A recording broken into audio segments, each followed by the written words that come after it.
ሰላም ጤና ይስጥልን ክቡራንና ክቡራት የኤንቢሲ አማራ ሚዲያ አድማጭ ተመልካቾቻችን የዕለተ ሰንበት የከሰዓቱን የግንባርና ወቅታዊ መረጃዎችን ወደ እናንተ ማቅረብ እንጀምራለን። ቻናላችንን ሰብስክራይብ፣ ቪዲዮንም ላይክ በማድረግ የአማራን ሕዝብ የህልውና ትግል እንድታግዙ በአክብሮት እየጠየቅን ወደ ዝርዝሩ እናልፋለን። አብራችሁን ቆዩ።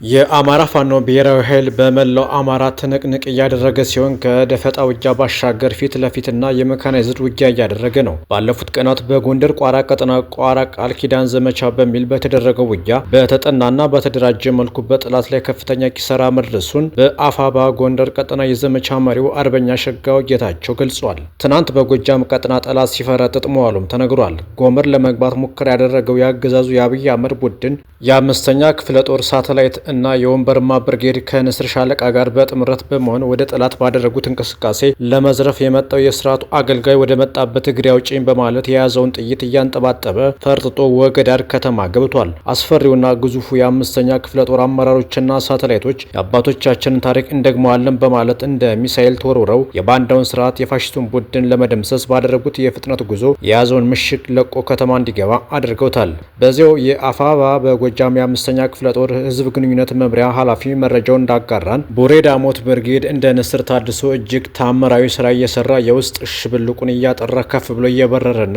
ባንዳን ከያለበት እያደነ እየያዘ ይገኛል። እንደ ማሳያ ሁለት ባንዳዎች ህዝብ እያማረሩ ሲዘርፉ ሲቀጥፉ የጠላት የመረጃ ምንጭ በመሆን ቡሬ ዳሞት ብርጌድ መርከብ ሻለቃን ሲያውቁ ከቆዩ በኋላ ለጠላት እጅ ሰጠናል በማለት ቡሬ ከተማ ውስጥ በመሆን ፕሮፓጋንዳ ሲሰሩ የቆዩ ቢሆንም የብርጌዳችን ተወርዋሪ ኮማንዶዎች በቀን 23/09/2017 ዓ.ም ሌሊት ቡሬ ከተማ በመግባት ከነትጥቃቸው ይዘዋቸው ወጥቷል ብሏል። መርከብ ሻለቃ በአዲስ ወኔ በአዲስ ስነ ልቡና ገዝፋ መጣለችም ብሏል የብርጌዱ ቃል አቀባይ መምሪያ ኃላፊ።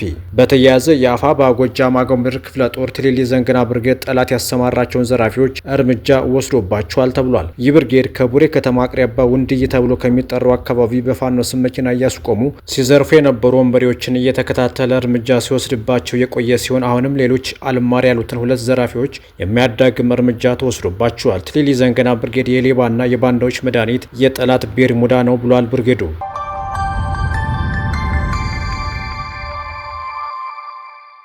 ተሸናፊው ስርዓት ንጹሃን ላይ ወይም ያልታጠቁት ላይ ጉዳት እያደረሰ ነው ሲል የጎጃም አገው ምድር ክፍለ ጦር ገለጸ። የቀኝ አዝማች ስሜኔ ደስታን ብርጌድ የደፈጣ ዓመት መቋቋም ያቃተው ተሸናፊ የጁላ ጦርና አጥቦ አይለብስ የሚሊሻ ንጹሃንን ማገትና ንብረት መዝረፍ መደበኛ ስሩ አድርጎት ቀጥሏል ተብሏል። በጉባላ ከተማ የህዝብ ተቋም የሆነውን ትምህርት ቤት ጥበቃውን በማፈን እስከ መሳሪያው አግተው ወስደዋል የተባለ ሲሆን በተጨማሪም የገብሬን ጎታ ወይም ጎተራ በመቅደል ስንዴ የወሰዱ ሲሆን ባለትዳር ሴቶችን በማፈን መውሰዳቸውም ታውቋል። የወንዶችን ብትር መቋቋም ያቃተው ስርዓት በተራ ወንብድና ስርዓት ተሰማርቷል ሲል ፋኖ ይበልጣል የእውነቱ የአፋባ የጎጃም ቀጠና የጎጃም አገው ምድር ክፍለ ጦር የህዝብ ግንኙነት ተናግሯል። የአፋባ ጎጃም ቀጠና የሁለተኛ ተፈራ ዳምጤ ክፍለ ጦር አንዱ አካል የሆነው ደጋዳሞት ብርጌድን በትናንትናው ዕለት ማለትም በቀን 23/09/2017 ዓ.ም የህዝብ ውይይት ማካሄዱን ብርጌዱ ገልጿል። ብርጌዱ አክሎም እንደሚታወቀው ከወረዳችን 34 ቀበሌዎች 32 ቀበሌዎች በእኛ የሚተዳደሩ ሲሆኑ በነበረው ውይይትም የብርጌድ አመራሮችና የሀገር ሽማግሌዎች ሃይማኖት አባቶች የተገኙ ሲሆን ቀጣይነት ያለው ትግል ለማካሄድ የህዝቡን ሰላም ለመጠበቅና ፍትህ ለመስጠት ያመች ዘንድ ሁሌም የቀጠና አስተባባሪዎችን ህዝብ በተገኘበት ያስመርጣል፣ በድምጽ ብልጫም ያጸድቃል። በነበረው ንቅናቄ ቃለ መሃላ በመፈጸም ህዝባቸውን የሚያገለግሉ ሪፎርም በመስራት የጎበዝ አለቆችና የቀጠና አስተባባሪዎች በህዝብ ተመርጠው በድምጽ ብልጫ ተሹመዋል። ቀበሌን መንጠቅ 4 ኪሎን መንጠቅ ነው። ወረዳን መንጠቅ 4 ኪሎን መንጠቅ ነው። እትብት የተቀበረበትን መምራት 4 ኪሎን መምራት ነው ሲል የደጋዳሞት ብርጌድ የህዝብ ግንኙነት ኃላፊ ፋኖ ልንገረው አለምነህ ገልጿል።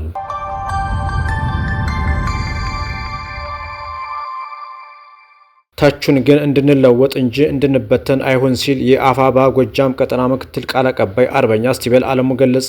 መስራት እንጂ መተቸት በጣም ቀላል ነው። መሰረታዊ ትችት ግን የሚሰራን ሰው እንደ ብረት አሎሎ አጠንክሮ እና ስሎ ያወጣል። ይህንን መሰረታዊ ትችት የሚተቹ ደግሞ ስራቸው ቀላል ሳይሆን በጣም ከባድ ነው። ለማጣጣል፣ ለመጥለፍ፣ ለሴራ፣ ለበቀል፣ ለውድቀት አይደለም። ይልቅስ በተቃራኒው ለማሻሻል፣ ለመለወጥ፣ ችግር ለመፍታት መንገድ ለማሳየት ነው። ሲተቹም ቦታና ጊዜ ጠብቀው የንግግር ዘዬንና ወንድማማችነት ኃላፊነትን በማይነጥል መልኩ ነው ብሏል አርበኛው። ቀጥሎም ተተቹ አካልም ስህተት የሚሰራው ስለሚሰራ ነው፣ ስትሰራ ደግሞ የእውቅ የክህሎት የልምድ የነባራዊ ሁኔታ ግንዛቤና መሰል እጥረቶች ይኖራሉ። ይህንን ሞልቶና አስተካክሎ ለመሄድ ትክክለኛ ተቺዎች ያስፈልጋሉ።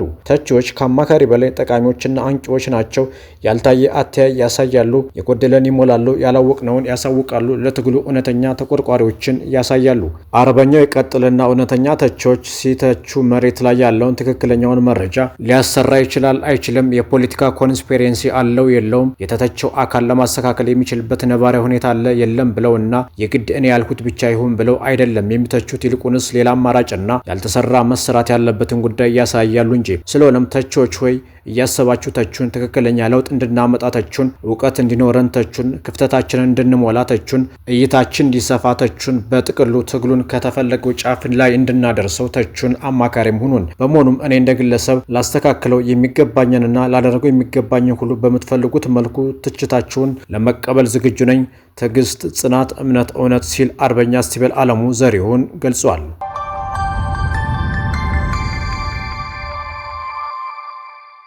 በሕክምና ሙያተኞች ላይ በአገዛዙ የሚፈጸመው ከስራ የማፈናቀል ማስፈራሪያ፣ እስርና ወከባ እንዲቆም ተጠየቀ። ማስፈራሪያውና እስሩ እንደቀጠለ ነው። እየተፈቱ ያሉም አሉ። ነገር ግን አሁንም ስፔሻሊስቶች፣ ሰብ ስፔሻሊስቶች፣ ሌሎችም ሐኪሞች፣ ነርሶች ብዙዎች በእስር ላይ ያሉ አሉ ብለዋል የጤና ባለሙያዎች። ትላልቅ የጤና ተቋማት የስራ መስተጓገል ገጥሟቸዋልም ተብሏል። የታሰሩ እንዲፈቱ፣ ከስራ የተባረሩ ወደ ስራ እንዲመለሱ ዛቻና ማስፈራሪያ እንዲቆም። ይህ ተግባራዊ ካልተደረገ አሁንም የስራ ማቆም እንቅስቃሴ ሊቀጥል እንደሚችል ጤና ባለሙያዎች ተናግረዋል። በአገዛዙ የሚፈጸመው ማስፈራሪያውና እስሩ እንደቀጠለ ነው። የታሰሩ ብዙ የጤና ባለሙያዎች አሉ። በከፍተኛ ጫና እየተፈቱ ያሉም አሉ። ነገር ግን አሁንም ከፍተኛ ቁጥር ያላቸው ስፔሻሊስቶች፣ ሰብ ስፔሻሊስቶች፣ ሌሎችም ሐኪሞች፣ ነርሶች ብዙ በስር ላይ ያሉ አሉ ብለዋል ባለሙያዎች። ጥያቄያችንም ጤና ባለሙያዎች ከስር እንዲፈቱ፣ ያነሳናቸው የመብት ጥያቄዎቻችን እንዲመለሱ፣ መብቶቻችን እንዲጠበቁ ነው። በሰላማዊ መንገድ ጥያቄን ያቀረብነው ጥያቄዎቻችንን በመመለስ ፋንታ በስር ላይ መማቀቅ ለምን? አሁንም በስር ላይ ያሉ ባለሙያዎች እንዲፈቱ ጥያቄ እናቀርባለን ያሉት። የስራ ማቆም እንቅስቃሴ በማድረጋቸው ከስራ የተባረሩ ባለሙያዎች አሉ በሚል ለቀረበው ጥያቄም አዎ በጣም ብዙ አሉ። በቀጥታ ካድሬያዊ ውሳኔ የማብራሪያ ወይም ከስራ መሰናበቻ ደብዳቤ የደረሳቸው ባለሙያዎች አሉ። ይህ አግባብ አይደለም፣ ህጉም አይደግፍም። ይህ እብሪትና ፍጹም አምባገነናዊ መንገድ ነው። የሚቀጥሉበት ይሆናል ብለን አናምንም ሲሉ መልሰዋል። ጥያቄያቸው ባለመመለሱ ሙሉ ለሙሉ ስራ የማቆም እርምጃ እየወሰዱ የሚገኙ ባለሙያዎች እንዳሉም ተናግረው ለጥያቄ እንኳን ባይሆን ለቅድመ ውይይት የተቀመጡ ጥያቄዎች አሉ። እነርሱ ካልተፈቱ ማቆሙ ሊቀጥል እንደሚችልም ተናግሯል። አሁን ትላልቅ የሚባሉ የጤና ተቋማት የስራ መስተጓጎል ገጥሟቸዋል። እነ ጥቁር አንበሳ፣ ቅዱስ ጳውሎስ፣ መቀለ፣ አይደር፣ ሐዋሳ ሪፈራል ሆስፒታሎች ታካሚዎች እየተጉላሉ ያሉበት ሁኔታ ነው ያለው ሲሉም ተናግረዋል። ከጤና ሚኒስቴር ጋር መነጋገር እንደጀመሩ ይህንንም በመልካም ጎን እንደሚያዩት፣ ነገር ግን ውጤቱ ገና እንደሆነም ተናግረዋል። ምን ተወያያችሁ? ከሚኒስቴሩ እነማንን ነበር ያገኛችሁት? በሚል ለቀረቡ ጥያቄም ከሚኒስቴሩ ኃላፊዎች ጋር ነው፣ ሚኒስትር ዴኤታዎች ባሉበት ተገናኝተዋል የሚል ምላሽም ሰጥተዋል። በዚህም ያስቀመጥናቸው ቅድመ ሁኔታዎች አሉ። የታሰሩ ጤና ባለሙያዎች እንዲፈቱ፣ ከስራ የተባረሩ ወደ ስራቸው እንዲመለሱ፣ ማስፈራሪያና መሰል ነገሮች እንዲቆሙ፣ እንቅስቃሴ እያደረጉ ባሉ ባለሙያዎች ፋንታ እየወጡ ያሉ የቅጥር ማስታወቂያዎች እንዲቆሙ የሚሉ ናቸውም ብለዋል። ሆኖም ግን ጉዳዩ በጤና ሚኒስቴር በኩል ገና ምላሽ እንዳልተሰጠበት ከዚያም በኋላም በድጋሚ እንዳልተገናኙ ያስረዱ ሲሆን የኢትዮጵያ ጤና ባለሙያዎች ማህበርም ከባለሙያዎች ጋር ተገናኝቶ እንደነበር ገልጿል ሲል ቴክባ ኢትዮጵያ ዘግቧል።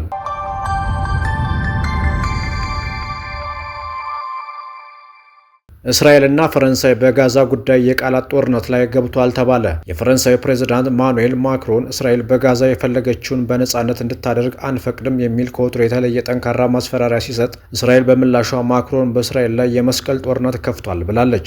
ማኑኤል ማክሮን ከኋላ ዘግይቶ የመጣውን ጸረ እስራኤላዊ የአውሮፓ ኃይል እየመራ ይመስላል። ሀገራትን ሊጎበኝ በሄደበት ሁሉ ስለ ፍልስጤም በተለይም ስለ ጋዛ መናገር ዋና አጀንዳው ሆኗል። ግብፅን በጎበኘበት ወቅት ከፍተኛ የአቋም ለውጥ ያሳየበትን ንግግር ያሰማው ማክሮን ከዚያ በኋላ በቤትና በኢንዶኔዥያ በሲንጋፖር ባደረጋቸው ጉብኝቶች ከዚህ በኋላ እስራኤል የፈለገችው እንድታደርግ ነጻነት ሊሰጣት አይገባም ብሏል። ማክሮን አክሎም እስራኤል በጋዛ የፈለገችውን ስታደርግ ዝም ብለን ከተመለከትን የእኛ ታማኝነት ይንኮታኮታለን ብሏል። ስፔን የምትመራውን በእስራኤል ላይ ማዕቀብ የመጣል ዘመቻ ፈረንሳይ እንደምትቀላቀል ተናግራለች። ጀርመን በሰጠችው መግለጫም ለእስራኤል የምንሸጠው የጦር መሳሪያ ስምምነት ጋዛ ባለ ሁኔታ ላይ ይወሰናል። የጋዛ ከበባ የሚቀጥል ከሆነ የጦር መሳሪያዎችን ለእስራኤል የማናቀ የምናቀርብበት ሁኔታ ይፈጠራልን ብላለች። ኔታንያሁ የማክሮን ውግዘትና ማስፈራሪያ ተከትሎ ፈረንሳይን ዘልፏል። የኮርሲካን፣ የኒው ካሌዶኒያን፣ የፍሬንች ጉያናያን ነጻነት ከነፈገችው ፈረንሳይ ስለ ሰብአዊ መብት ትምህርት አንወስድም፣ ፍልስጤም የሚባል ሀገር እንዳይመሰረትም እስከ መጨረሻው እንታገላለን በማለት አውግዟል።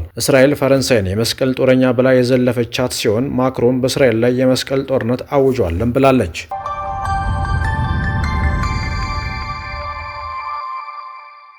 ክቡራን አድማጭ ተመልካቾቻችን ለሰዓቱ የነበረን የዜና ወጃ ይህንን ይመስል ነበር። ሰናይ ጊዜ ተመኘን።